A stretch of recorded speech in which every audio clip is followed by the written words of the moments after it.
Good morning, everybody. How you doing? I'm here. I'm trying to turn my volume up here. Sorry about that. Oh, I didn't change this. Oh my gosh, there's a whole bunch of stuff I didn't do. Well, I got home late today, so that's why we're starting late. That's why everything's a little bit behind, and we're just going to deal with it. We'll do it the best we can. Good morning. I'm here. I got my cup of coffee, the reparations in hand in the University of St. Thomas cup. And my show today is kind of based on something I read early this morning while I was at work on Twitter from the United Nations. Well, part of the United Nations, half of the United Nations or something like that. And we'll get into that because it got me to really start to think,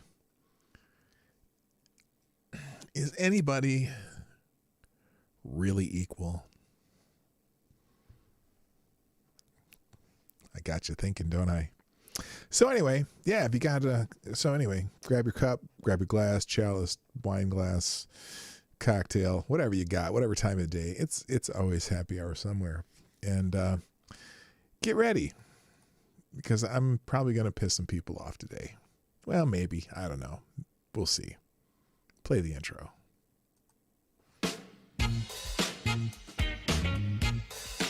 Ladies and gentlemen, coming to you live from the Lucky Dog studio in a hidden location somewhere in the upper Midwest of the United States of America, it's a brother making his own way, but with all the wrong opinions.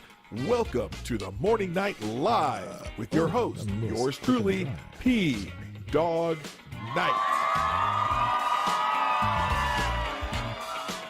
All right, now stop the music. Good morning, everybody. Welcome to the Morning Night Live. I'm your host, Marty, also known as PDawgKnight on the internet. Welcome back to the Dawg Knight Channel. It is Tuesday, the 12th of October, 2021, and I am still one of upwards of 35 million survivors. I'm a survivor, and I will remain a survivor because, they say that my antibodies are the strongest antibodies. Anyway, I hope you're having a wonderful morning. I was at work this morning, and I was, as I do during my lull times, I look at Twitter and scroll through the news, trying to get ready for the show, seeing if there's any breaking news that I need to talk about. And I came across this tweet that we'll talk about today, but I do want to do some of the main headlines from today, and then we'll get into our main topic. But before we do that, also, by the way, share the stream. Oh, I didn't share the stream. Jesus, I'm way behind today. Sorry, guys. Anyway, let me see if I can do this real quick, because this one might actually, like I said, it might piss some people off, but I don't care.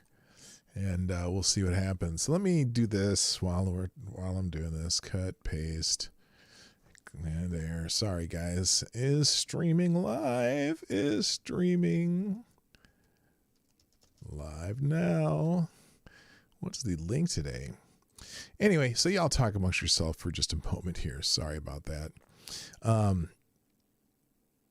But yeah, so I'm on Twitter, and I see this stupid tweet from the UN, what's something called UN Women. And apparently they have a description. I think I put it in the description of what their description is. Something about United Nations women, something for equality and whatnot. And, first of all, the tweet didn't make sense. Well, it made sense in a way, depending on how they're measuring things, but it's always the method of measuring that always gets me. And so, here, let's post that. The measures that they want to use, I sometimes find an exception with. So I found, as I'm reading through some of the replies to this tweet from UN, which you'll understand when we get into it. One of the replies had a list from a magazine talking about how if you believe in equality, or you think if there's inequality between men and women, well, here's a list that confirms it. If anyone tells you that women and men, women aren't, I don't know, held back in this society, then here's a list of things you should show them to make sure that, our feminism is, doing whatever it's supposed to be doing. And so we're going to go through that article today. I can't even remember what magazine it's from. I'll tell you in a minute. And, but before we do that, all right, there we go. I think I got all the tweets out, and thank you for, let's see, somebody may have already done this. Thank you, Somnambule Nation. I appreciate you also tweeting this out. And Nobody Not Me has already retweeted. So if you can go on Twitter, Minds, Gab, Parler, CloudHub, Getter, that's the other one, and minds.com. If you can follow me on any of those places at PDawgKnight, right up there. And you can help me out by reposting or retweeting, whatever they call it, on the platform you're on, and then show some love by retweeting it out. I appreciate that. All right, let's say good morning to everybody here now that I've kind of done my stuff that I was supposed to do in the first place. First in the chat today is Green Badger Outdoors, who gets the bell. Thanks for being here bright and early, and it's nice to see you back. Also, good morning, Tyler F., Jonathan Peterson, Uncle Bad Touch. We know who you are. Also, good morning to Lord Stanhope. How you doing? Maddie's in the house. What's up? And, oh, what happened there? There we go. Also, good morning, Ronan, who's might be in the background. Also, good morning, Somnambule Nation. Thank you for tweeting out the show. Also, good morning, Select a Boy. Yeah, boy. Also, good morning, D.I. Freighter Watcher. Nobody Not Me, Aaron Meredith. Who else is here? Pack is back. Nice to see you. Good morning. Also, Cigar Chomping Penguin here just in time. Absolutely. Also, good morning, Don Julio, Gulf City Biker and Trash Man. Good morning, Avocados Diabli, the Devil's Advocate. And as people roll in, I'll probably say hi to y'all too. So anyway, oh shoot, now I just realized I did this too. Well, I'm going to do something real quick. So you just take a second to notice. There we go. And there we go. All right, I'm back. So anyway, let's just a couple of headlines that caught my eye, and then we're going to get into the topic of the day. And so I'm going to touch on these. First of all, Governor Abbott of Texas seems to be taking a stand on the mandates. Now, like I said, I'm fine. As far as I'm fine with people, getting the vaccines and all that stuff that you should, especially if you're vulnerable. I think there's probably a point where you go, do those of us who have already had the coup need them? And is it, do you necessarily want to put something in your body that's experimental? And there's people who have philosophical reasons why they don't want to do it. They have personal beliefs why they don't want to do it. They have religious reasons why they don't want to do it. They have vulnerabilities as to why they don't want to do it. And I think they should, you should be able to test your conscience. Well, Texas Governor Greg Abbott believes the same. Good morning, Thomas Cleaver. Nice to see you back. Kapow. So anyway, Texas Governor Greg Abbott. What the hell's going on here? Why is it on my screen? It's not Candace Owen, but close enough. And it was Tucker Carlson that time. Texas Abbott has banned all COVID-19 vaccine mandates in Texas. Governor Greg Abbott issued an executive order late Monday prohibiting all COVID-19 vaccine mandates in the state of Texas. He says the COVID-19 vaccine is safe and effective and our best defense against the virus, but should always remain voluntary and never forced, Abbott said in a tweet announcing the executive order. The ban prohibits any entity, including schools, private businesses, and local governments, from compelling an individual to receive the stupid 19 jab if they object due to reasons of personal conscience, such as religious beliefs. Abbott specifically took aim at the stab mandates announced earlier in September by President Joe Biden as his reason for issuing the order, arguing the mandates would harm Texas businesses and threaten Texas livelihood. So you can read the rest of this, but Am I torn about this? No, I think this is the right thing to do. It's going to be interesting. That's going to be a showdown between the Biden administration and states if other states follow suit. And there are certainly states that are going the exact opposite way of that too. California. I feel sorry for you if you live in California. But good for I say good for Governor Abbott, good for the people of Texas. I think it's silly. But that's my personal opinion, I guess. The other part of this is the other day we were reading about how so our federal government, as far as having travelers from outside of the country, and this one really got to me because I had to think about this, and I'm really mad about it. So our federal government, aka the Biden administration, says that they're going to force people or companies, whatever, to have their employees vaccinated, or the Department of Labor or something like that will fine those companies. But notice in our country, there's no exceptions for people who've recovered from the stupid 19. However, foreign visitors who come in here through legal means, okay, I'm not talking about just the illegals who they don't even keep track of, but people who come to the country who travel from other countries. The restriction to travel from other countries to the United States is, you have three things. One of them, you must be fully vaccinated, or you must have a COVID test, I think, within 3 days of entering the country. And the third one is you can have recovered. You can prove that you've recovered from COVID-19. Now, it's interesting that to travel to the U.S., they give you that third option. But you notice that they're not giving that third option to residents of the United States, whom, at least Joe Biden's, his announcement, now they haven't really made, they haven't gone into enforcement on that particular executive order. But it's interesting that they allow foreigners to come to the country who've recovered, like myself, one of 35 million survivors of the 19. Thank you very much. They don't give us that option. In fact, he said the other day, and I don't know if he meant this or not, but someone at a press conference was asking him, well, what's the number of people that you need to vaccinate if with that? And he was saying 98 to 99%, which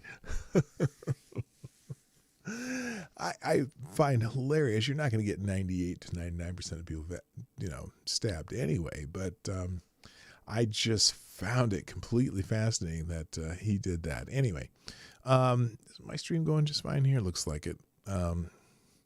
So yeah, it just very, very strange.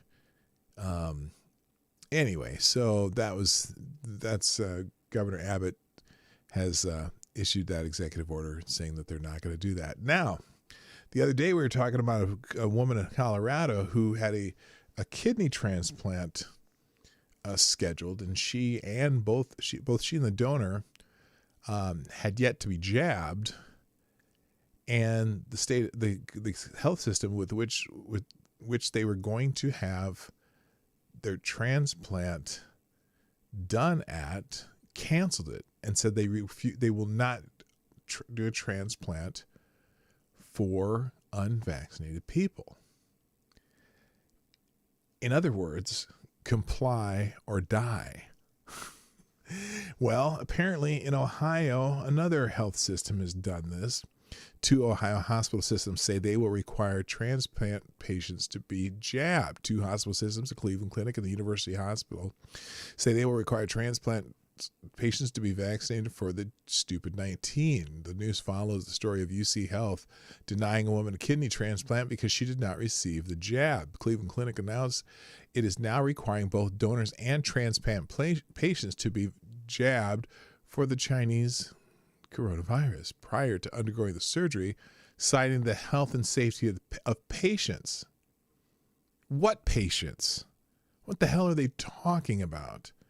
You mean you're going to deny someone a life-saving transplant because of this? What if they've already had the 19?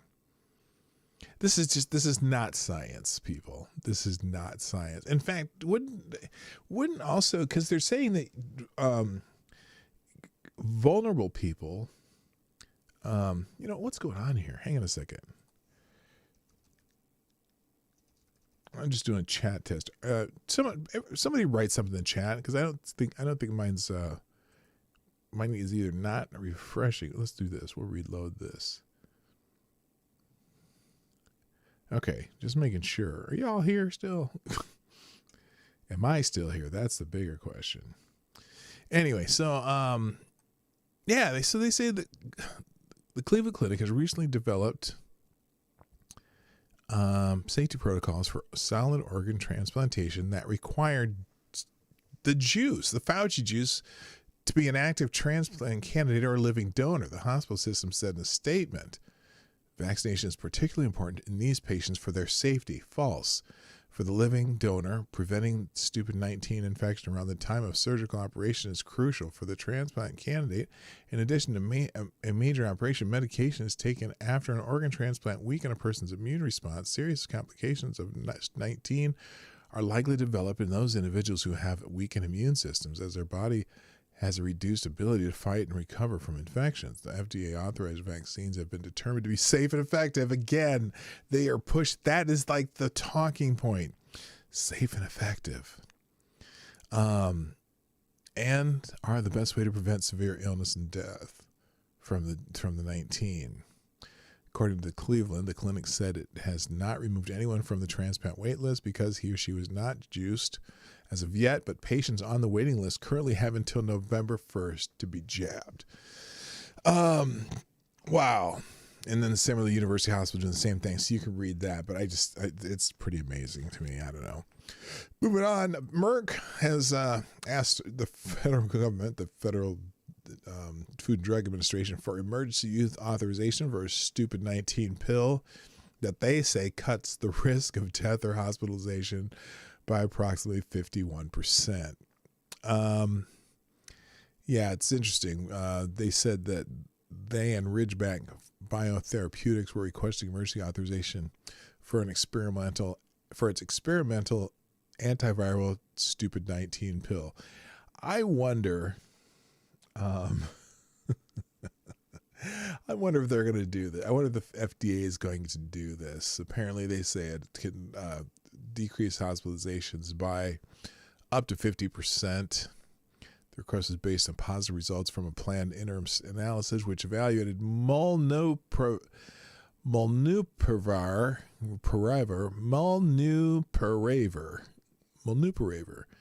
in non-hospitalized adult patients with mild to moderate stupid 19 who are at risk for progressing to severe stupid 19 and or hospitalization. According to the interim analysis, molnupiravir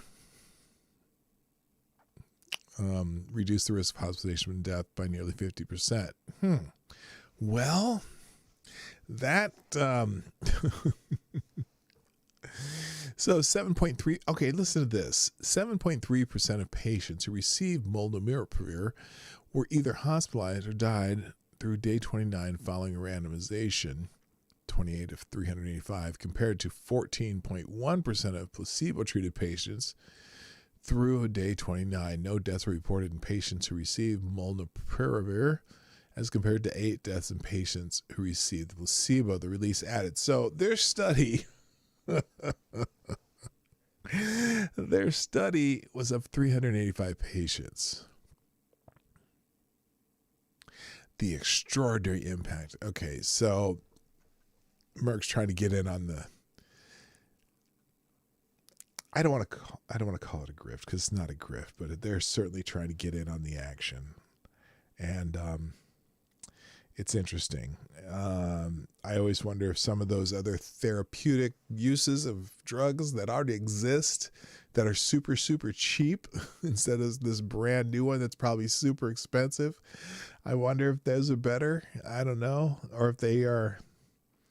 Yeah, that's what I'm trying not to say that, but that's where I'm kind of going. I wonder. Oh, I wonder. It would be funny. Yeah. Does it also have a, what is it? What are they called? Like a anti-parasitic property too. I'm just curious. Oh, Jason Arnold. Oh, you like horse paste? Well, good for you. Enjoy the horse paste. Anyway, I just find it fascinating, this whole thing that now Merck's trying to get out on the money because, Pfizer has record profits right now. Moving on, in Providence schools, I think we talked about this woman. Her name is Ramona Bessinger in the Providence, Rhode Island School District. She was the middle school teacher who blew the whistle on a new critical race curriculum that created racial tensions in school, including leading some children to call her America because she was white. Bessinger disclosed the details in a post in July 2021 at Legal Interaction. And with that article, I'm a middle school teacher and see how critical race curriculum is creating racial hostility at the school. If you want to read that, I'll have that one open too in the tabs. Just like all the other articles that I'll put in the description down below. So Bessinger described how damaging this new program was in the school environment. So that, where she was saying that they were dividing kids and teaching them things that some of you are oppressed and some of you are oppressors and yada, yada, yada. Well, now they are they're going to try to terminate her.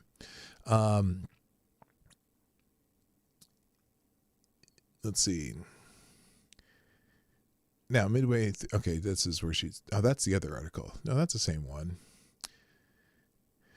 Anyway, the exposure of what was happening in the already troubled Providence school system gained local and national and international attention, including the Wall Street Journal, Fox News Television, ABC TV, and even Australian television. But the attention also put a bullseye on Bessinger's back, leading to harassment and hostile work environment, as she detailed at Legal Insurrection October 3rd, 2021.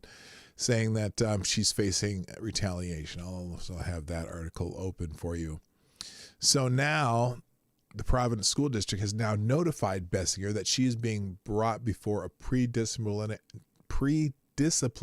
panel convened on the pretext that she allegedly violated a school safety rule. Is that, they say, seriously, is that what they're going to go with? Bessinger posted a partial image of the hearing notice on Twitter. The Providence School District is calling me on Wednesday for my show trial, a pre-disciplinary hearing. They do not like teachers that expose them. And here's part of the letter, which I'll show you here, and I'll have it open in the tab too. Good morning, Jedi Ghost Bear. What's happening? So here's part of the letter that they sent her for the pre-disciplinary meeting. Dear Ms. Bessinger, the Providence Public School District has conducted an internal review pertaining to alleged activities of misconduct committed by you in your official capacity as a teacher at Essex Hopkins Middle School. As a result of this review, a pre-disciplinary administrative hearing has been scheduled to provide you an opportunity to respond, explain, and/or rebut certain allegations of misconduct and conduct unbecoming a PPSD employee. The pre-disciplinary administrative hearing is scheduled as followed: Wednesday, October 13th, 2021. You are hereby ordered to be present, and you are permitted to have your union representative present if you so choose. Please note appropriate disciplinary action up to and including termination from PPSD may be a result of this pre-disciplinary administrative hearing. Wait a minute. Okay. So that's a weird way to call it. Hello, Mike Savage, blarg. What? A pre-disciplinary administrative hearing, and then it may result. So a pre-disciplinary administrative hearing. Well, it sounds like this is just a disciplinary hearing that they've already decided that they're gonna give her, whatever. Anyway, so what'd she say here? Now, the notice is dated October 5th, 2021, 2 days after Bessinger went public about the retaliation and filed an internal complaint. So she files an internal complaint, and they determine that they're going to possibly fire her. So here's the specific charge. The specific charge is that Bessinger Oh, wait a minute. Listen to this. The specific charge is that Bessinger allowed students to leave her classroom during a lockdown at the school. The lockdown apparently related to a fight between a student and a staff member, not related to Bessinger. Quote, on September 29th, 2021, you allegedly did not follow the proper protocols and procedures during a lockdown, jeopardizing the health and safety of the students. Consequently, these allegations create a legitimate concern that you may or may not and or will not be able to perform your duties within the scope of your accountable employment with PPSD. This charge is denied by Bessinger and seems pretextual, considering that recent changes in the school allowed students to leave classrooms without a hall pass, contrary to prior policy. This had the result of chaos in the hallways and a further deterioration of school discipline. The Providence school system, which was so bad that the state had to take it over, has further deteriorated under state control, where the racialized and radicalized new curriculum was imposed. So they're going to continue to watch that story. But that just sounds like BS, doesn't it? All right. Let's see. Just other news. I'm not going to go through these, but Gavin Newsom has signed a new ethnic studies bill for high school graduation requirement. But don't call it critical race theory, because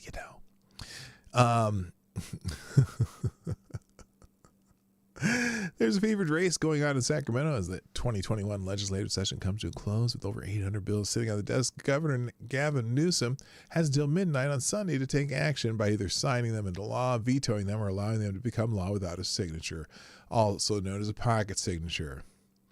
But anyway, he signed a law which amends California Education Code to include a course in ethnic studies as a requirement for all students to graduate from high school.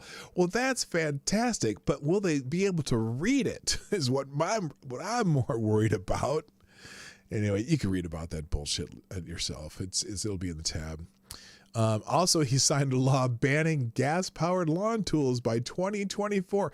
In 3 years, you can no longer have a gas-powered chainsaw, leaf blower, lawnmower. They must be battery operated. Wow. In a state with rolling blackouts. I'm so glad that his priorities are in order. Maybe if he could figure out how they can keep the power on, that would be much better for California. Also in the news, the Lieutenant Governor of North Carolina is in hot water because he's saying that there's no reason to teach children about transgenderism, homosexuality, or any of that filth. And he's in trouble. I'll just give you the highlights. Republican Lieutenant Governor Mark Robinson of North Carolina announced in a Saturday video message that he will not back down in his fight against transgenderism and homosexuality, filth, in the American public schools. He said there's no reason anybody anywhere in America should be telling children about transgenderism, homosexuality, any of that filth. Yes, I called it filth. Robinson defended his comments in the June speech wherein he criticized books that include explicit content and illustrations that may be available in North Carolina public schools. So, and he's not backing down. He's going all Tom Petty on him, and we'll see how that one comes out. But you can read the article in the tabs. And let's see. Finally, Rolling Stone magazine is trying to get none other than Eric Clapton canceled. Eric Clapton has been a rock legend for longer than I've been alive. He's an icon in the music industry who earned respect and admiration from millions over his career, but he's been making headlines this year for another reason. Can you guess what it is? Since having a severe negative reaction to the AstraZeneca vaccine earlier this year, he's become an outspoken opponent of the stupid 19 juice. He has promised not to perform in venues with juice mandates. Good for him. He collaborated with Van Morrison, who's also on some anti-juice, anti-lockdown anti-juice, anti-lockdown tip, and they did some songs together. And he even bankrolled a anti-juice rock group. And his recent outspokenness as a juice skeptic has many of the cultural gatekeepers looking to have him canceled. Rolling Stone magazine even has a lengthy hit piece on Clapton that blasts his vaccine skepticism, and I'll have that article in the tab too. Here's the article. Eric Clapton isn't just spouting juice nonsense; he's bankrolling it. Oh no! And it's if you open it in Rolling Stone, it's a long article. It's crazy. So anyway, they decided that they've had enough of Eric Clapton, and I'm like, somebody protect Slowhand, okay? If you don't know who Slowhand is, that's Eric Clapton. Hello, Jaeger Pony, my favorite Canadians in the house. Nice to see you. All right, now let's get to the task at hand. Because I do have one other article open. This one's just the rebellion against the woke, because we got a little bit about Dave Chappelle and other things. There's people out there that are finally saying, "F this noise, F this noise." So good for them. What is this one too? Oh yeah, and also Pentagon officials quitting, saying that that cybersecurity the U.S. for the United States is at a kindergarten level, and the Chinese are kicking our ass as far as that goes. So anyway, all right, let's get into this thing that I named the stream after, because it annoyed me to no end, and I will show you the tweet here as soon as I pull it back up, and I'll have it open in the tabs later. But I saw this tweet this morning, okay, and here it is, from the UN Women. Now, UN Women describes itself, and their description is, United Nations Women is the United Nations entity for gender equality and women's empowerment. Okay, fine. And here's the tweet. The top 10 countries that have achieved gender equality. And then they have this list 1 through 10. And at the bottom they say, there are none. Now, the message is very interesting to me. And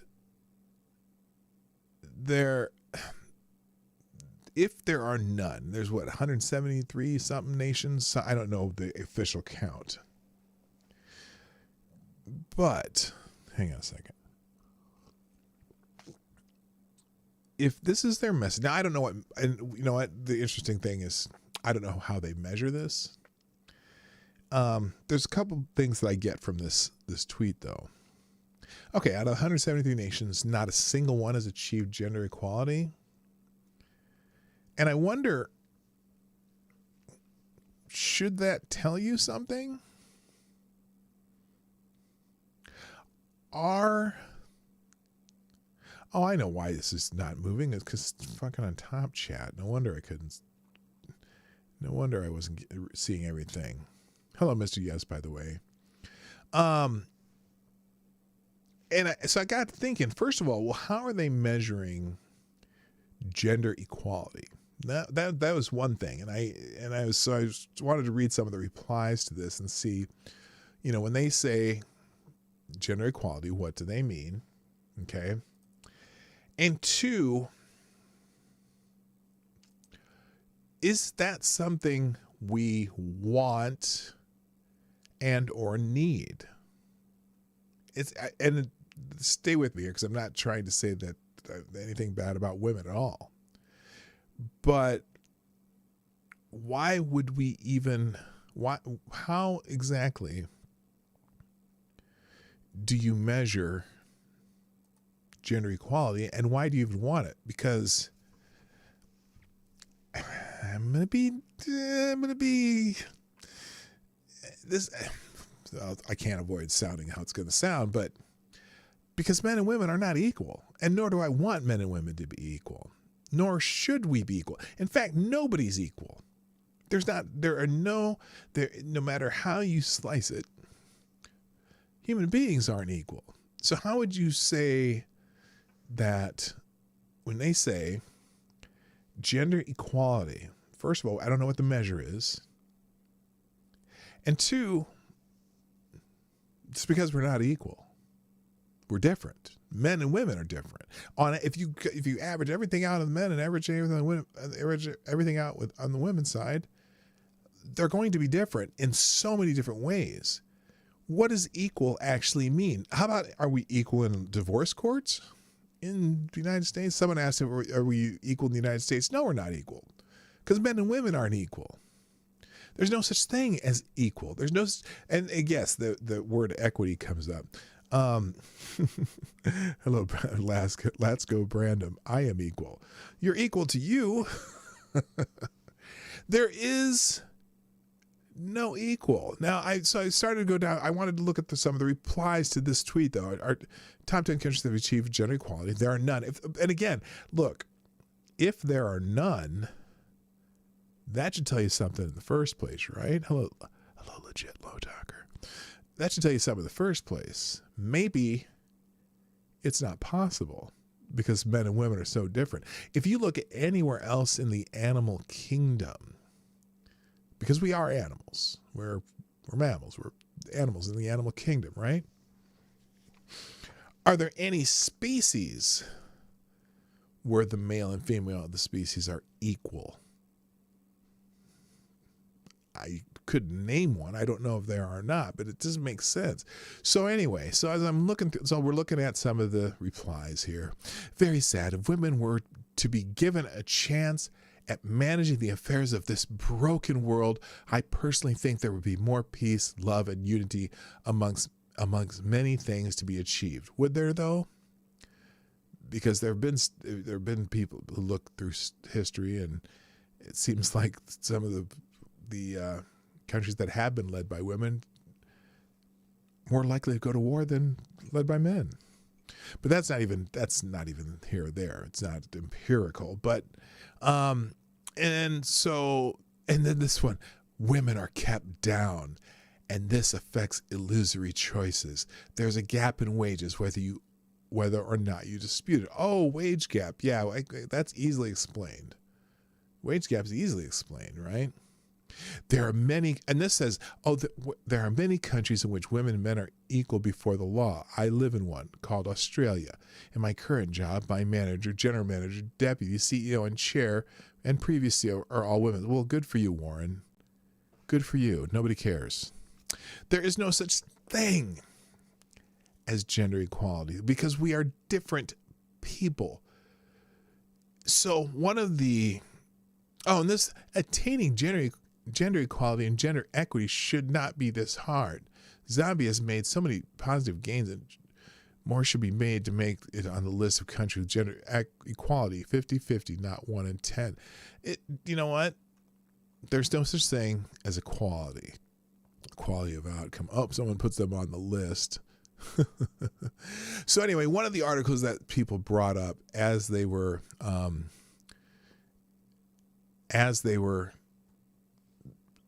replying to this was an article from April from a magazine called Marie Claire. It's I don't know if it's a fashion magazine or what.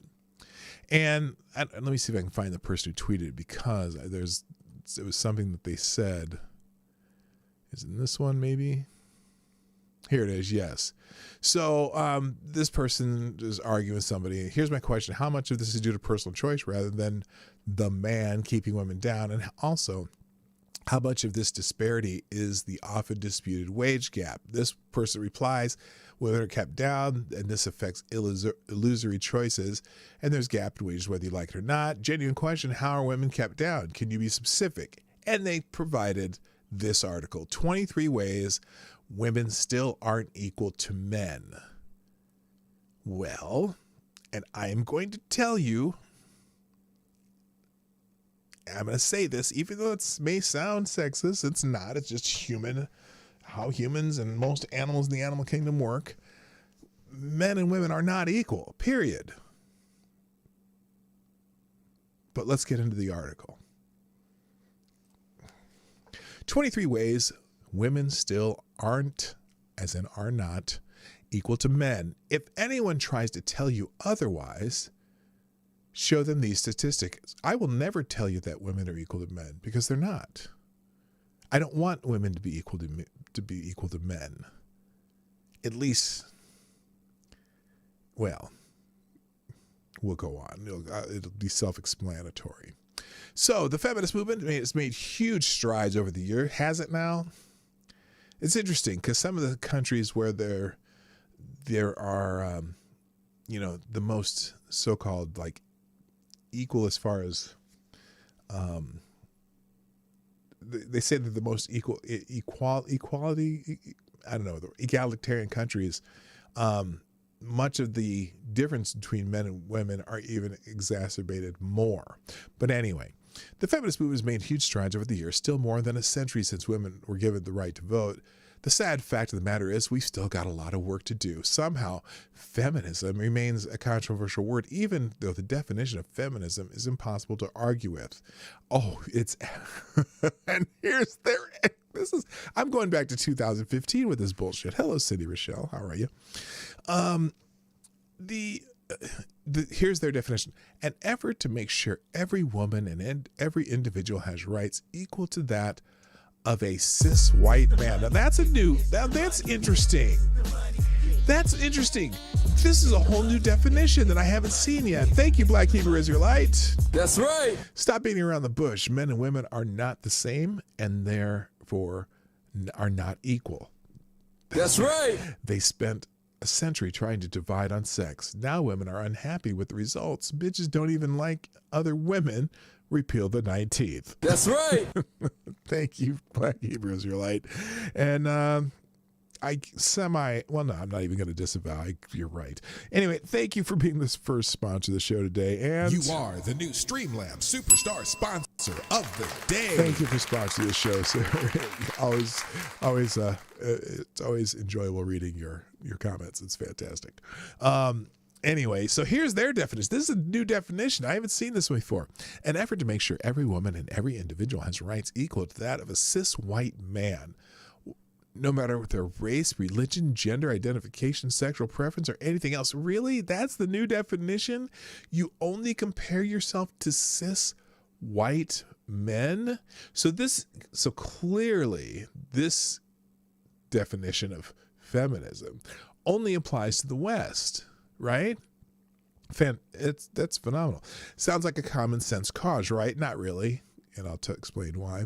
Well, in spite of a plethora of data proving that women are not equal to men in America, well, if that proves they're not equal to men, what are we wasting our time talking about it for? We already know that, right? Oh, wait, that's not what she meant. Many people disagree with the premise of feminism, arguing that women already are equal to men. No, I don't argue that. Men and women are not equal. We're not the same. Nobody's equal. Nobody is equal. And there's a lot of reasons for that. And there's physiological, mental differences between men and women that most of which are innate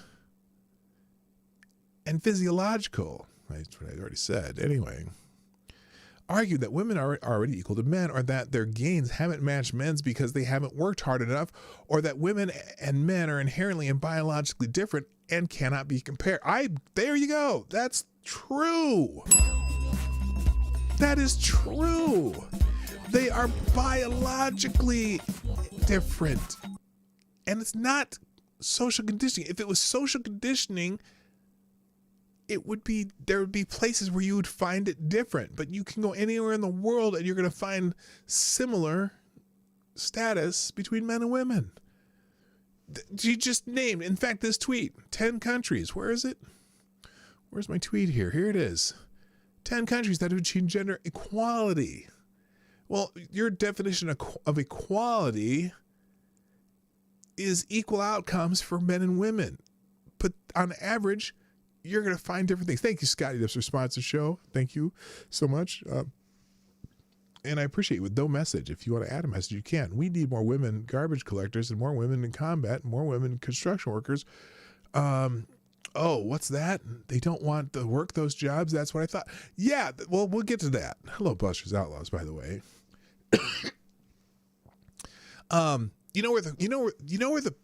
Probably the most equal country in the world for men and women.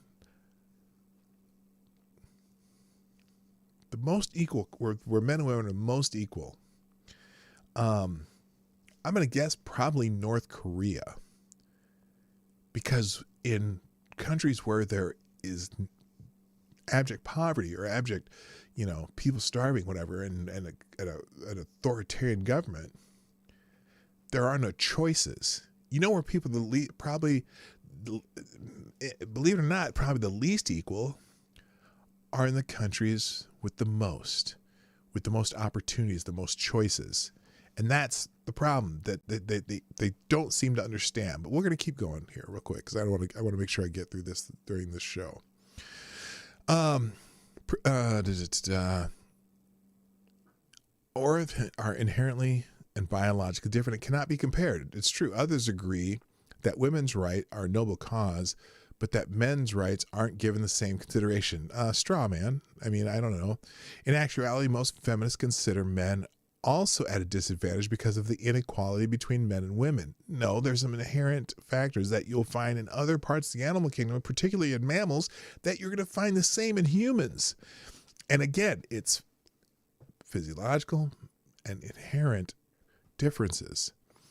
But we'll get there. When we socialize men not to show sadness and fear, to provide financially and not emotionally, and not seek mental health help, to name a few examples, we contribute to a culture that harms both men and women. At the same time, men in particular, particularly why is she hung up on cis white men here? Anyway, at the same time, men, particularly cis white men, are statistically at an advantage when it comes to earning power, career progression, and a multitude of other factors. Well, there's reasons for that. My God, there are reasons for that. By the way, when they're talking about career progression, somebody already mentioned it, but they're not talking about the ditch diggers and the garbage collectors and the, people. I say people who move dirt and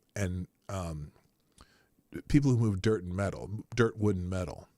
People who move dirt, wood, metal. Not a whole lot of women interested in moving dirt, wood, and metal. Anyway, and a multitude of other factors. Feminism is the hard work that both men and women have to do to level the playing field. Why? Why do we need to level the playing field? Level it for what? The playing field is super level in North Korea. It's super level in North Korea. The playing field is not level in countries where there's a wide range of careers and possibilities and choices. Even more so now that stupid 19 has exacerbated existing inequalities between men and women, and for women of color especially. No, it hasn't. So here's their list. Let's go through their list, because this is what I wanted to get to today. Here's some of the shocking ways women aren't yet equal to men, both inside and outside of the United States. Number one, women pay more for common household items than men do. Really?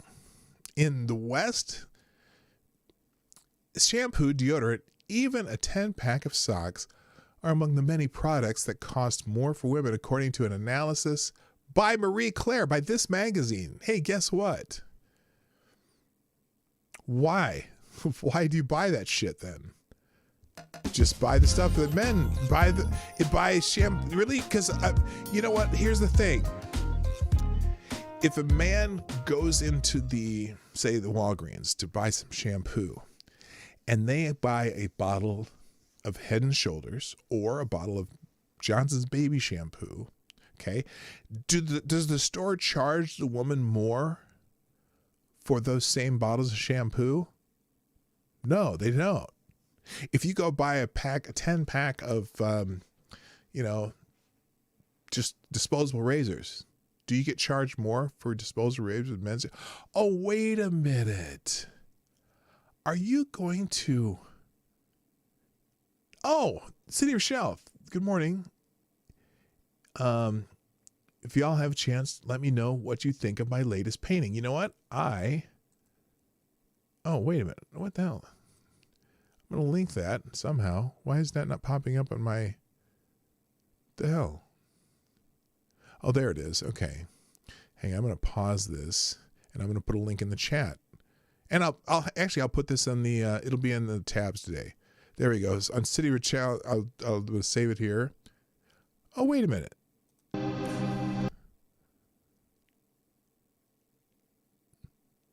Hang on a second. Let's check this out. Okay. Oh, look at that. Okay, that's a preview of Cindy's video, and that'll be linked in the tabs. Thanks for sharing that, Cindy. I can already tell I'm gonna love it. Anyway, all right, let me go back to this. So, women pay for more common household items. Really? Do they pay for more for laundry detergent? Do they? I know. By the way, Cindy. By the way. You are the new Streamland China's Superstar asshole. Sponsor of the Day. I don't know what the China's asshole is, but thank you, Cindy Michelle. You are the new Streamlabs Superstar Donor of the Day. Thank you so much. Okay. Yeah. So women pay more for common household. They don't have to. Just buy the ones that are cheaper. Oh, but you're suckers to pretty packaging and marketing and whatnot. Is that what it is? I don't think all women are that stupid. Number two, the pink tax isn't just for personal care items, although things like razors and shampoo are the most egregiously upcharged items. The so-called pink tax meant that all kinds of items geared at women cost more. Well, if you're dumb enough to, if you want that marketing piece because they know you're suckers for buying things that have special packaging, then more power to the companies that are dumb enough to smart enough to make a profit off of your dumb ass. Or sometimes the products are formulated especially for women because they say they are. I don't know. Thank you, Black Hebrew Israelite and Black Hebrew Israelite. You are the new Streamland Superstar Sponsor of the Thank Day. you, sponsor show. Hell, when men turn themselves into women, they make better women. As Bruce Jenner. All the male athletes breaking records in women's sports. That's right. They couldn't compete with men, so they raised feminized men. Now they can find real man to date. That's right. Yeah, I was going to get to that. I mean, all of a sudden, like, men are better at being women than women, apparently, because Bruce Jenner, or excuse me, not Bruce Jenner. What's her name now? Caitlyn Jenner. Caitlyn Jenner was Woman of the Year. Anyway, and also thank you, Black Hebrew Israel, or excuse me, thank you, Black Hebrew Israelite. Also thank you, ex Bubba Hotep, and welcome to the show, who says she has the same opportunity to buy that Suave shampoo as I do. Yeah, exactly. China is asshole. Oops. Thank you for sponsoring the show, ex Bubba Hotep. So anyway, on pink tax, it's going to take me forever to get through this. All the things like razor shampoo are the most egregiously upcharged items. Really? Because you can buy the same razors and they work. But in fact, my wife used to buy just those big disposable razors. They cost the same as the one I bought. Unbelievable. She didn't buy the pink ones. She bought the blue ones. No, she bought the white ones with the orange cap. Anyway, but they were the same price that I paid for them. I couldn't believe it. There was no extra charge. Then also, let's see. The so-called pink tax that all kinds of items geared at women's cost more. Toys and accessory for girls were found to be 7% higher. Women pay more for clothes and protective gear like helmets. Yeah, you probably wear a helmet. Not to mention bigger ticket items like mortgages. That's bullshit. That is 100% bullshit. Women do not pay more for mortgages because I was in that business. And in fact, mortgages are really based on credit and your income and how you do things. And I did never charge a woman more for a mortgage because I never had a lender that would charge more to a woman. But anyway, the idea that they pay for items, that's just bullshit. Anyway, They even pay more for senior home health care products, meaning they pay more for common items from beginning to the end of their lives. I have no idea about senior home health care products. They probably pay more for senior home health care products because men die earlier, so they don't have to pay for them by then. In October 2020, New York banned the pink tax, and 20 states so far have gotten rid of the tampon tax. I.e. taxes on period products. Well, now some states are demanding that they provide period products for free. That's a whole other thing. Let's do it for free. So hopefully other states will follow suit, blah, blah, blah. However, the H.R. 2048, the Pink Tax Repeal Act, died in Congress in 2019. Whatever. And here we go, the trope of the pay gap. Women make less money than their male counterparts. Although the pay gap is narrowing, women in the U.S. working full-time and part-time make 85% of what their male counterparts earn, according to the Pew Research Center. Oh, really? Are they? Oh, my gosh. Where's that shoe on head video where she clicks the bell?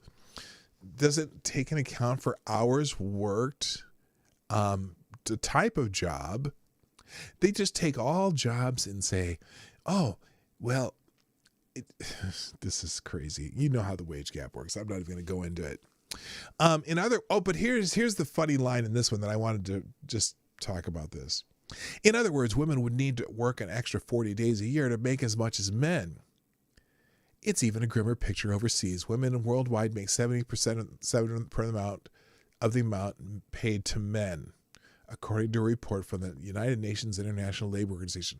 Well, now let's just think about that. Let me give you a little stat here, and this is full-time work, okay? And full-time work, when they're talking about, they say full-time work is 36 hours a week, right? Not 40, but anyway.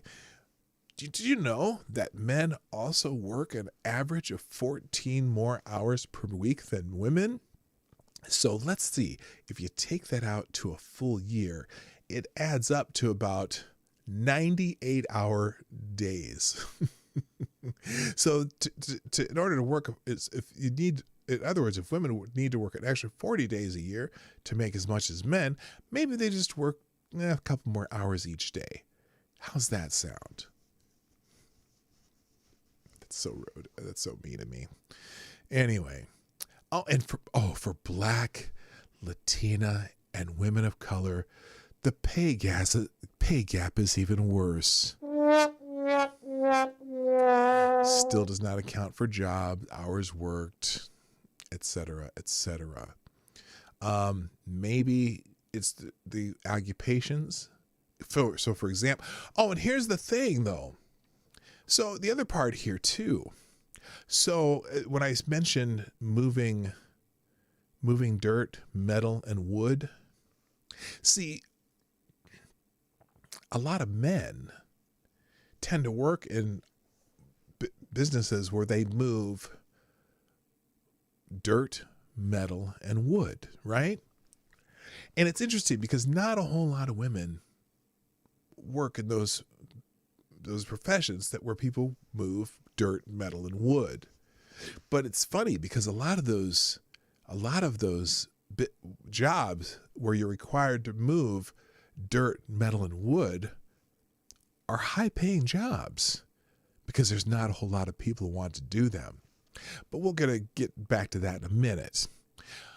Women are underrepresented in government. Although women make up nearly 51% of the U.S. population, only 20% of Congress is comprised of women, which fortunately or unfortunately makes the current Congress the most diverse in American history. Worldwide, just 25.5% of all national parliamentarians were female in March 2021, according to UN. Well, do you know what percentage of political candidates in the United States are women?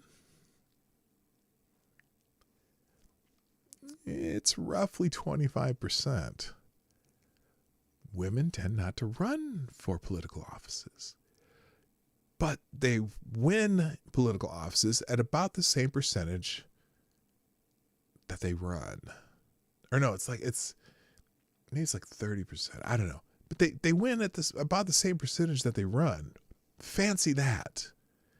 So how are they underrepresented? They're underrepresented by how? Because not that many run for office. It's moving on. Women are the minority in the executive suite. Oh.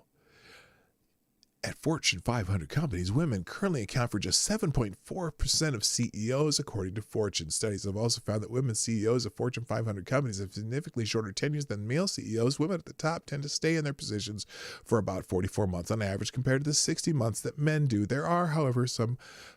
Now, let's just stop there.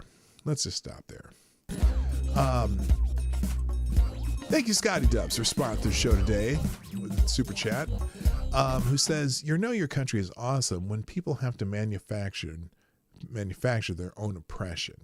True. Thank you very much for sponsoring the show. Now, here's something interesting about that. And I don't remember what it was. It was a study on, I think, attorneys, female attorneys. And what's interesting is that especially women who are in higher management or attorneys or in high paying like management style jobs. The interesting thing is a lot of women who get into those jobs usually are also married to other high-powered men. I didn't even say or high-powered people. There, people who also have high incomes. And what's interesting is that women do something a lot of times in their career when they get into their 30s and they're like realizing they're working 40, 50, 60, 70 hours a week, and they're married to someone else who's always also, 40, 50, 60, 70 hours a week, and they're making super high incomes, and they realize, oh my gosh, they might want to have children. And now, some people think it's oppressive to have children, but these women still choose to do it. And realizing that a lot of times these high-powered couples choose to, have children. And then for whatever reason, women are like, well, why am I working 70 hours a week if we're already making tons of money and I want to see my kids? Now, should men do that too? I don't know. But there's always been... It's funny how it seems to work in many different cultures that women take care of the kids. I wonder why that is. I don't know why women always end up being, oh shit. Well, some women still do that thing called breastfeeding and oh my God, it just seems so stupid. Thank you, Gunfox61, sponsor of the show, who says, howdy y'all. Women need to get back to being full-time housewives to cook, take care of the kids and the house. I don't see women in the most technical and assuming jobs. Men think women are too emotional for leading a nation. I say women need to get back in the kitchen. I'm going to reserve judgment on that, but I do appreciate you sponsoring the show. Thank you, Gunfox61. I think in societies like ours, women have choices, and a lot of women, believe it or not, make that choice. I can't imagine. By the way, thank you, Cindy Rochelle, also for sponsoring the show again. And Cindy Rochelle, you are the new Streamlabs Superstar sponsor of the day. Who says tampons and pads are luxury items, just like city water, which is taxed. Ooh, that's interesting. Because there are certainly, they're convenience items. I don't know if they're luxury items, they're convenience items. And I don't know. But now people think they're necessary because nobody wants you stanking all over the place. But anyway, I'm sorry. Didn't mean to say that. Anyway, thank you, Cindy Rochelle. Thank you, Gunfox61. Appreciate you guys greatly. Appreciate it. Good morning, Renovasio, by the way. So anyway, but yeah, this thing with the CEOs. So it's interesting because there are choices that people make, and if you're a woman who's in that high management track and you decide you're going to have kids and you're married to another high-powered individual, you got to make choices on whether or not who's going to do that. I mean, when my wife and I had kids, we made choices on how we were going to schedule ourselves and who's going to work more and whatever while the kids were young. And, it was just choices we made, and people make those choices. And what's unfortunate is that, those numbers, those numbers that people talk about, often show up in these numbers that they complain about. Okay. So women account for 7.4% of CEOs. Well, CEOs probably work 70, 80 hours a week. And, for whatever reason, you'll find in the men tend to work more, period. Men, is that a good thing for men? No, it's just how it is. It's just how life is. If there's, I'm sorry. I just read Renee's chat there. Stank ass bitches. PDawg 2021. Yeah, I did not say that, but it did go through my head. Anyway. And then she says, there are, however, some positive changes happening. 49% of all Standard & Poor 500 board seats are now occupied by women because the whole country's going woke. I mean, I don't think it's good, but is it necessary? It just is what it is. And anyway, CNBC reported that Dallas-based online car auction site Copart added its first female board member in July, marking 2019 as the first ever year where every S&P company has at least one woman on its board. Never mind the fact that, per CNBC, no woman cracked the list of the top 5 highest paid CEOs in the stock market. You know what? That doesn't make any sense. Nobody cares. Nobody cares if no woman cracked the top 5 of highest paid CEOs in the stock market index. You know what? To crack the top 5, you'd probably have to be in one of the top 5 companies, and those companies are pretty set right now. Amazon, whatever Bill Gates does, Apple, whatever, whoever the companies are. Facebook, and if you only take 5 companies and only 7% of the CEOs are women, well, then you're probably not going to have one in the top 5. Okay. It's just a stupid argument. Anyway, thank you, Black Hebrew Israelite. You are the new Streamlabs Superstar sponsor of the day. Who says they went to college to learn to hate the fathers who raised them by commie lesbians. Okay, that's right. Silly. When these bitches get older and can't find a husband after years of riding the carousel, they vote for the government to be their husband. Repeal the 19th. That's right. Okay, we're getting a little sassy in this chat, in the super chats, but I love it. Thank you, Black Hebrew Israelites. That's right. I appreciate you sponsoring the show. Also, okay, they move on. Hello, Leon. Women, number 7, women are also the minority in the news media. Well, how many women go into news? I don't know. Is it because this says, okay, this is almost silly to me. The Women in Media Center 2019 edition, the Status Women in U.S. Media, reported that though women comprise 41.7% of the overall news media workforce, they aren't being compensated appropriately. Gendered pay disparities are still observable in newsrooms of major outlets like the Associated Press, the New York Times, and the Wall Street Journal, with men earning substantially more than women. Really?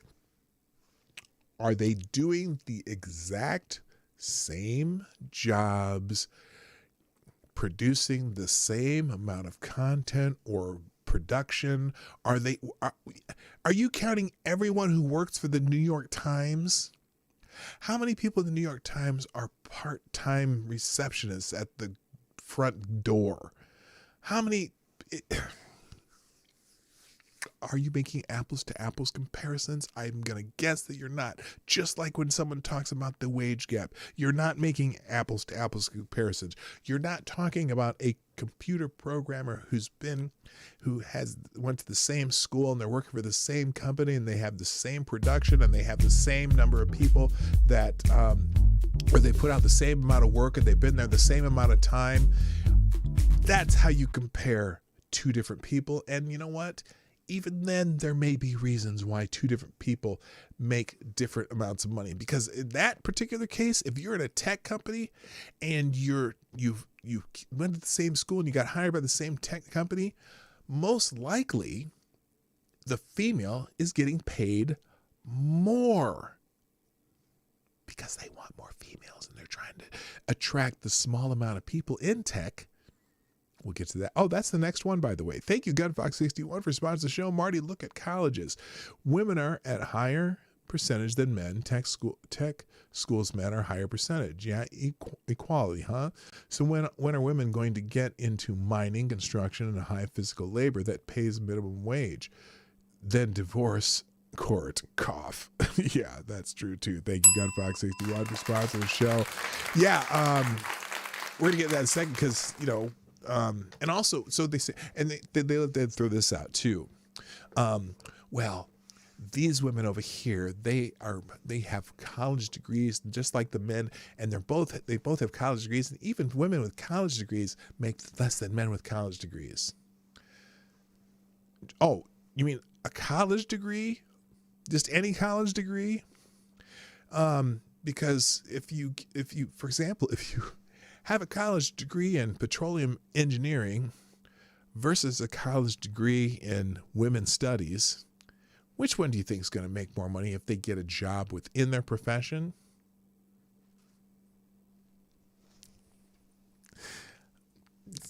Duh. Two college degrees are not equal. Anyway, so this is really silly because, they're saying, okay, women are also minority in the news media. Okay, so maybe women don't go into that profession. Guess what? Men are an extreme minority in veterinary science.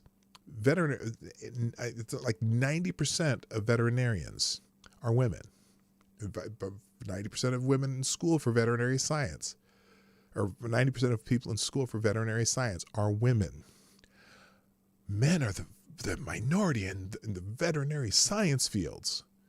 It's a STEM field. Yeah, it's a STEM field. Okay. Okay, then moving on. Oh, and here, so they continue. And they're a minority in the tech sector, too.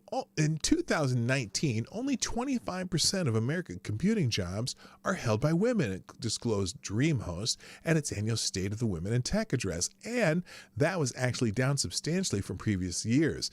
It can be attributed in part to the simultaneous declining number of female college students planning on entering the tech sector. Of the women enrolled in universities across the country, just 20% were studying engineering and only 18% were computer science minors. That number has since only increased to about 27.3%. Now, so if only 25% of American computing jobs are held by women and only 20% are in studying tech jobs in colleges, aren't women in tech overrepresented? How do you have 25% of women in computing jobs if only 20% of their college of computer science majors are women? So it seems like to me, women who choose that field are more likely to have a job. But why is that a problem? Why is it a problem that only 25% of American computer jobs are held by women if it's roughly the same number of people who go into computer science in schools? Are women allowed to make choices like that? Or are we going to force people to make choices otherwise? So, for example, in some of the more authoritarian countries, for example, where your jobs are chosen for you, I'll bet you in North Korea the same amount of women and men are in those fields because they're chosen for them. But unfortunately, women in the West and in these countries they're complaining the most about, women have choices. I'm just telling you, they have choices. Moving on, when women enter male-dominated industries, the pay decreases. As women make the crossover into workspaces mostly occupied by men, often in search of higher salaries with more benefits, the opposite actually happens. The average pay for the industry tends to drop significantly over time, according to the New York Times. Now, it's interesting that I think they went, let's see, what did they use for an example?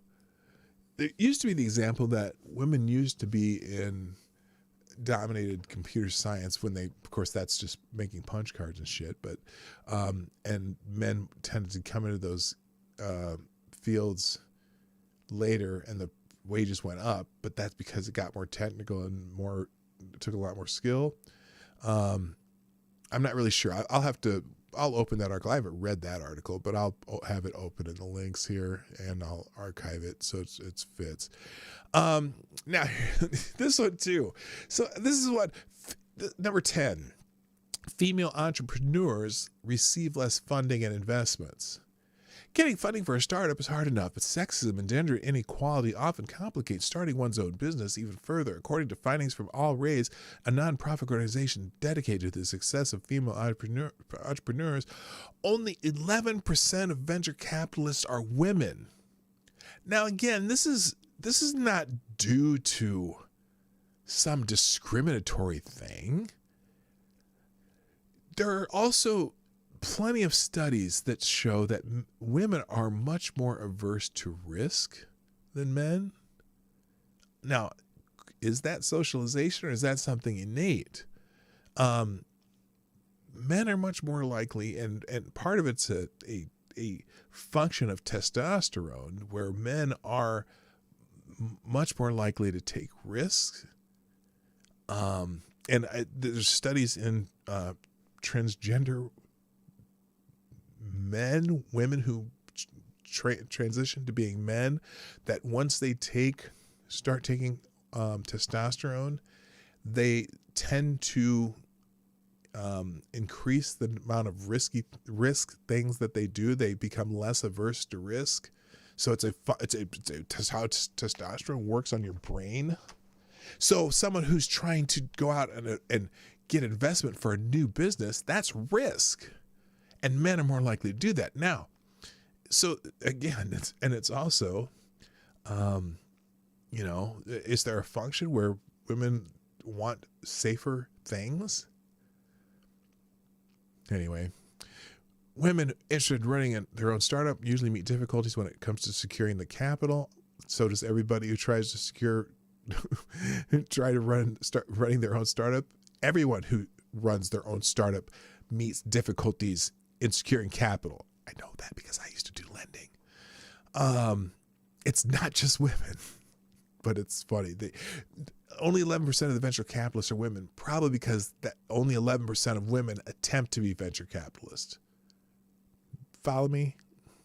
Number 11, women still shoulder more of the household burden. Despite the fact that women are more educated and more employed than ever before, they are still tasked with the majority of household duties. Forbes reported that 54% of women take maternity leave. Well, shocker.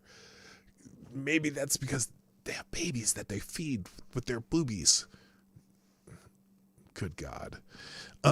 Additionally, 54% of women take paternity leave, while just 42% of men take time away from their jobs. That's pretty good. 42% of men take time away from their jobs. I did when we had our daughter.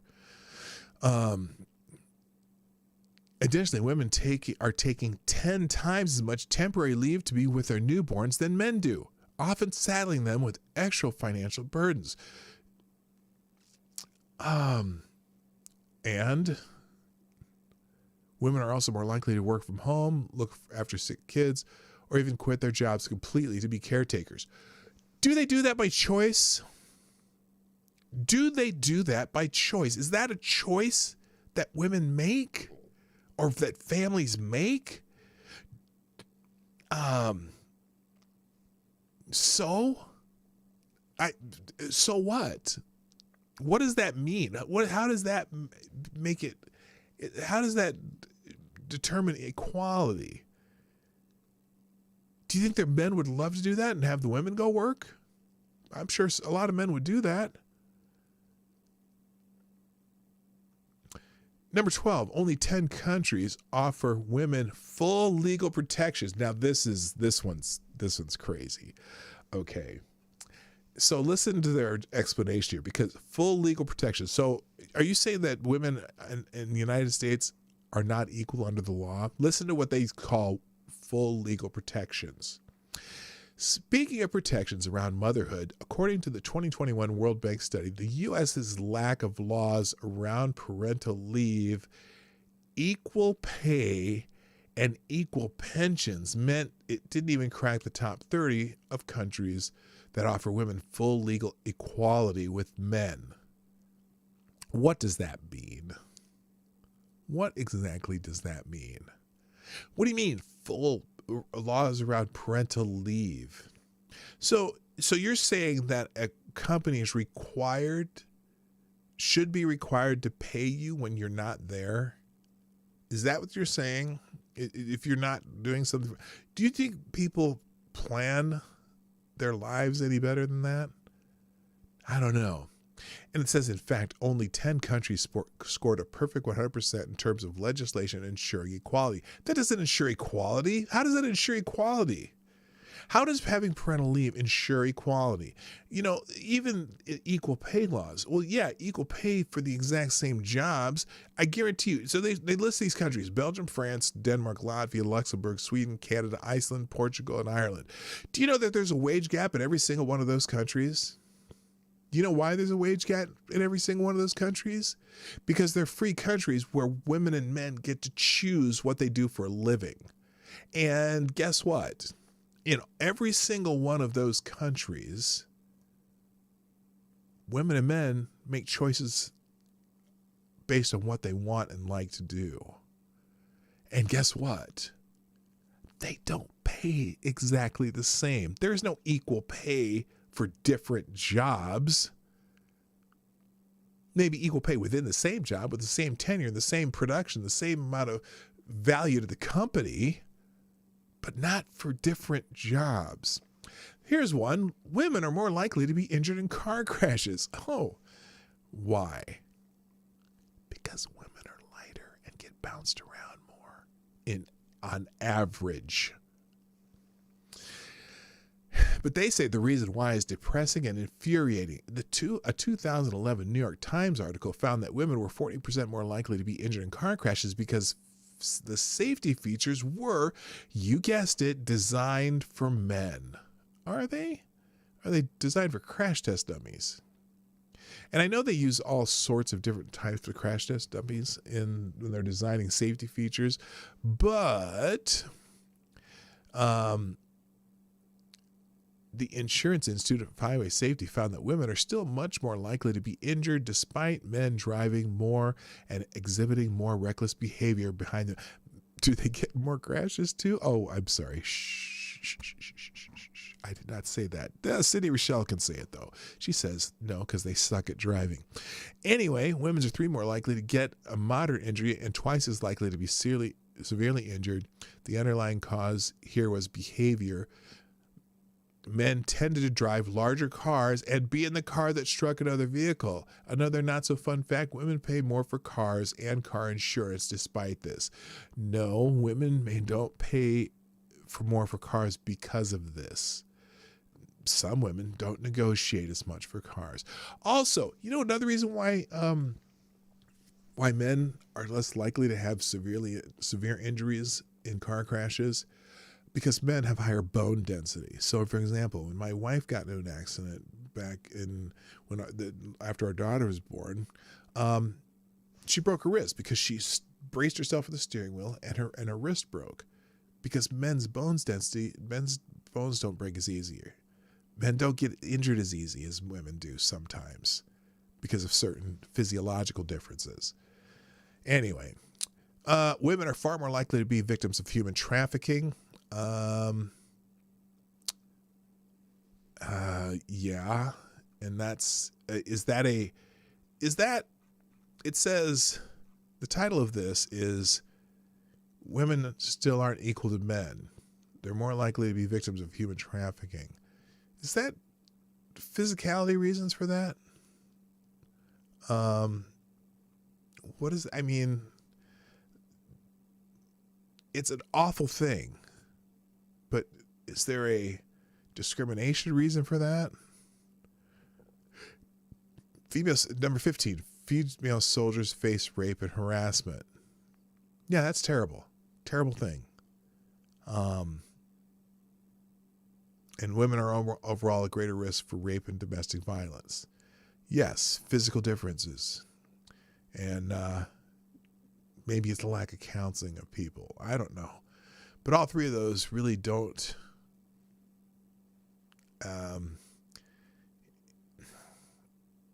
it's not a result of,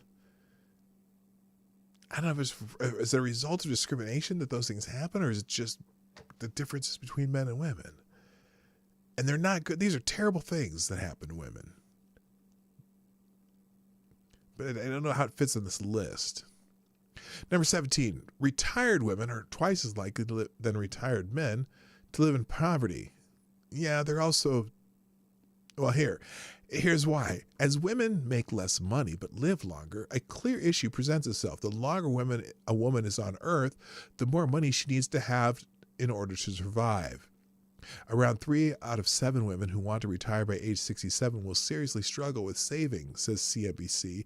Survey results from Aon, a global risk retirement and health consulting company, show that most women average about 7.6 times their salary saved by that age, when they really need to save some 11.6 times what they make yearly. And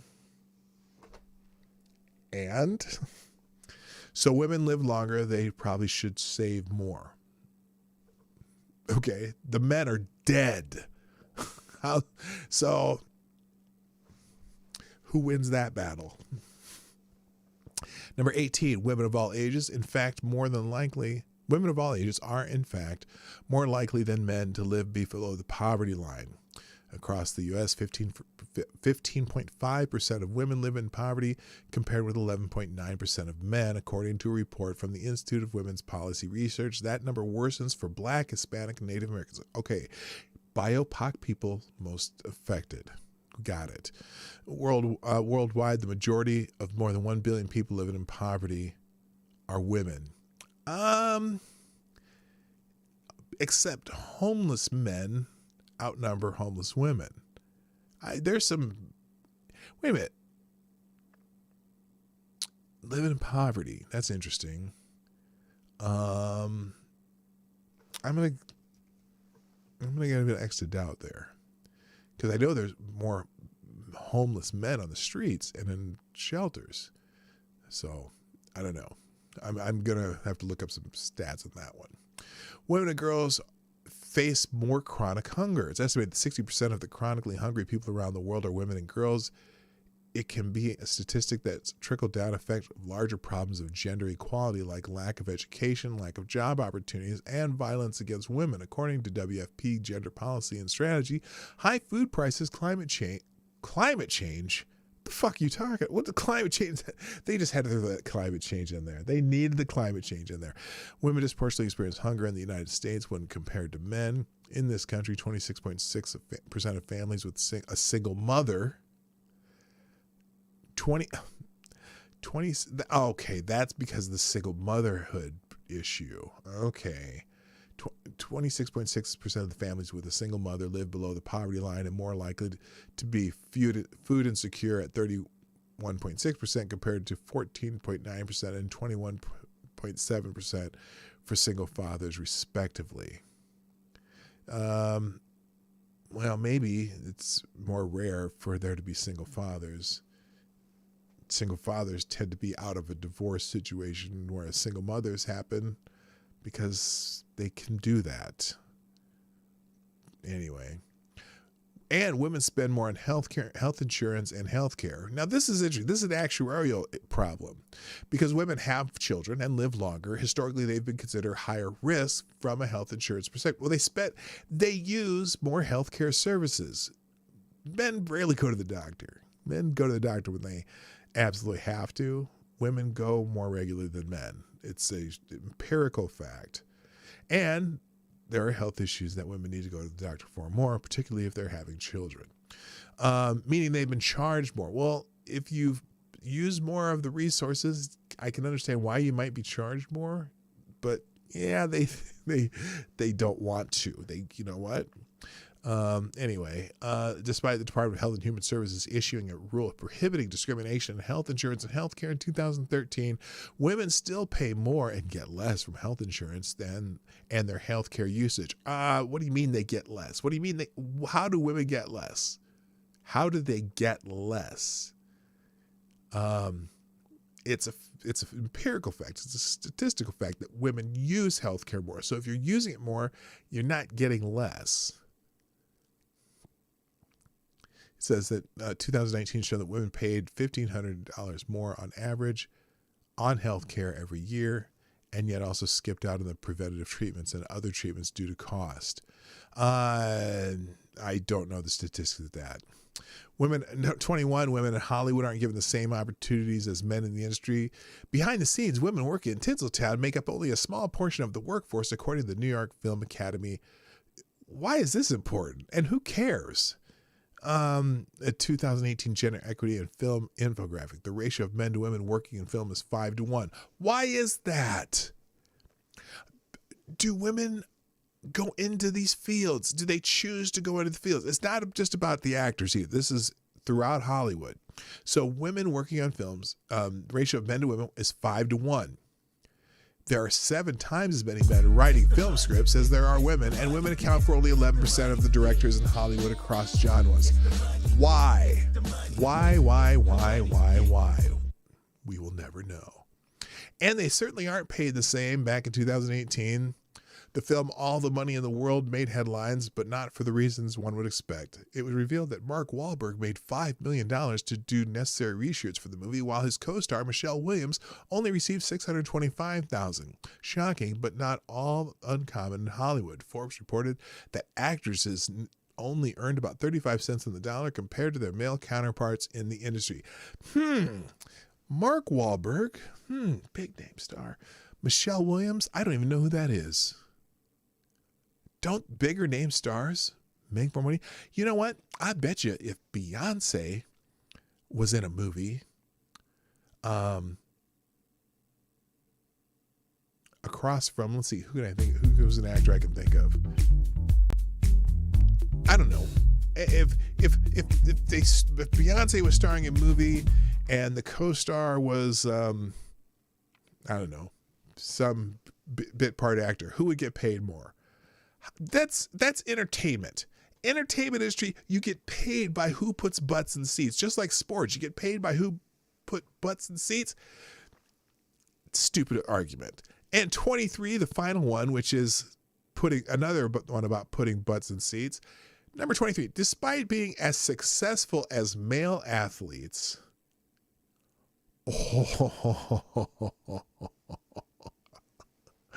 women in sports still face gender inequality.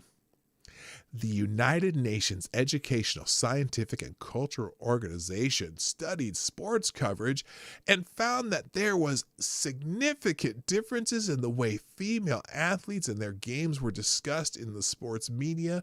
Coverage of women in sports, says the organization, is often dominated by references to appearance, age, or family life. Men are depicted as powerful, independent, dominating, and valued as athletes. Besides gendered conversations by sports pundits, female athletes are still trying to fight against the wage gap that exists in sports. Guess what their example is going to be? Most notably, the United States women's soccer team recently filed a lawsuit against U.S. Soccer Federation alleging gender discrimination despite winning more games and bringing in more revenue than the U.S. men's team. Megan Rapinoe and her comrades on the U.S. women's national team earn less than half of what the men do. That is a lie. That is a complete and utter lie. The opposite is true. The women earned more, not only overall, but on a per game basis.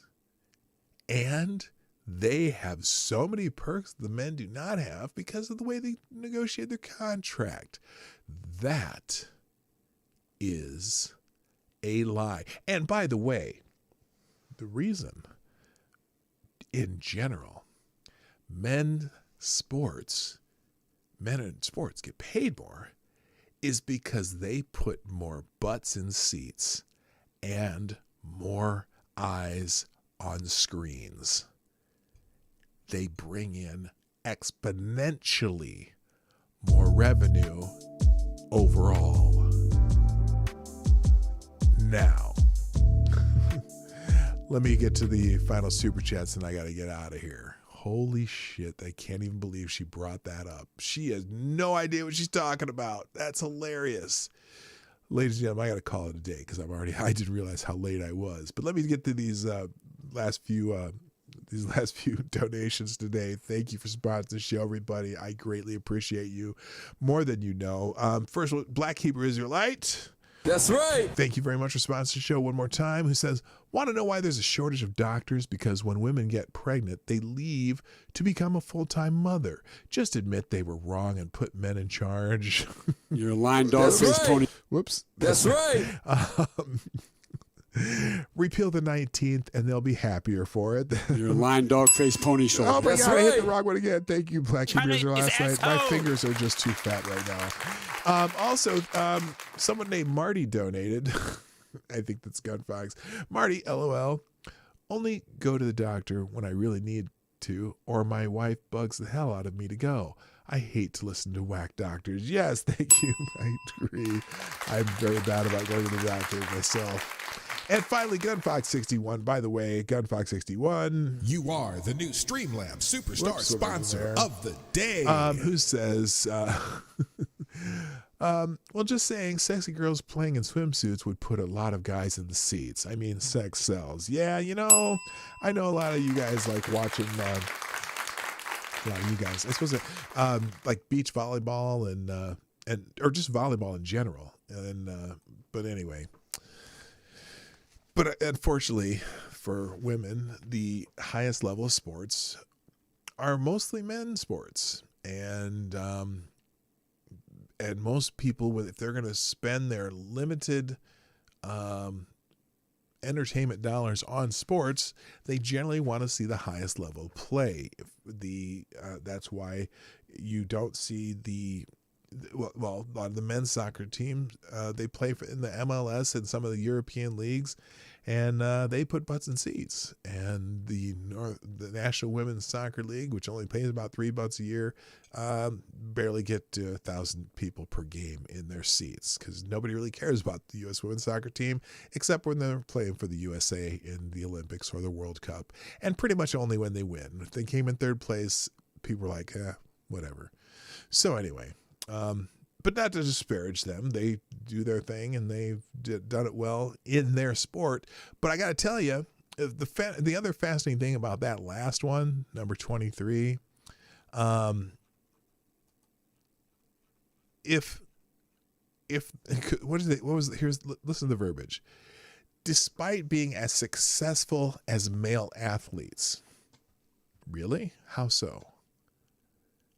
Does the U.S. women's soccer national team play in the men's World Cup? Are they successful in the men's World Cup? Because the men's World Cup generates $6 billion in revenue per cycle. The women's World Cup generates about $122 million per cycle. Wait a minute. What's that? 122 million versus 6 billion. I wonder why the men might get paid more if they make it to the World Cup. But anyway, the U.S. Soccer Federation doesn't pay the women for that part. That's the World Cup that pays the women for that. But as far as what U.S. Soccer paid the women's team, they paid the women's team more per game and overall. Just to let you know. All right, gang, I'm really late and now I got to go. So I may not even I won't get this up on the Discord right away, but thank you all for watching today. You know I'm here Monday through Friday, 10 o'clock Eastern, 9 o'clock Central. Hit the like button before you go. Hit the share the stream before, during, and after. If you're watching on replay, put a comment in the comment section so I know you're here and I can say hi to you.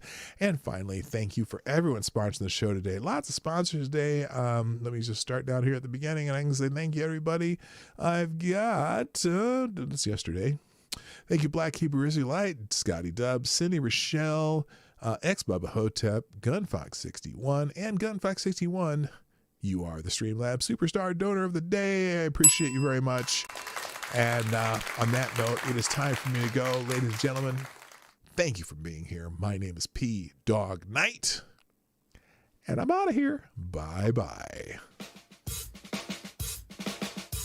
Hey, this is PDawgKnight, and thank you for watching today on the PDawgKnight channel. If you have an observation or remark you'd like to make about this video or my channel, I absolutely welcome you to write it in the comment section down below. I really look forward to hearing from you. And before you go, if you like what you saw but you're not already subscribed, please make sure you hit the subscribe button and definitely click that bell that pops up afterwards so you'll be notified when I post new videos or when we go live. I broadcast my live show, The Morning Night Live, Monday through Friday at 10 o'clock Eastern, 9 o'clock Central. A special thank you to all the supporters of this channel who share our videos on social media and who make donations through Streamlabs, YouTube, Venmo, and Cashapp, which are all linked in the description down below. Thanks again, and until next time, I'm PDawgKnight, and I'm out of here.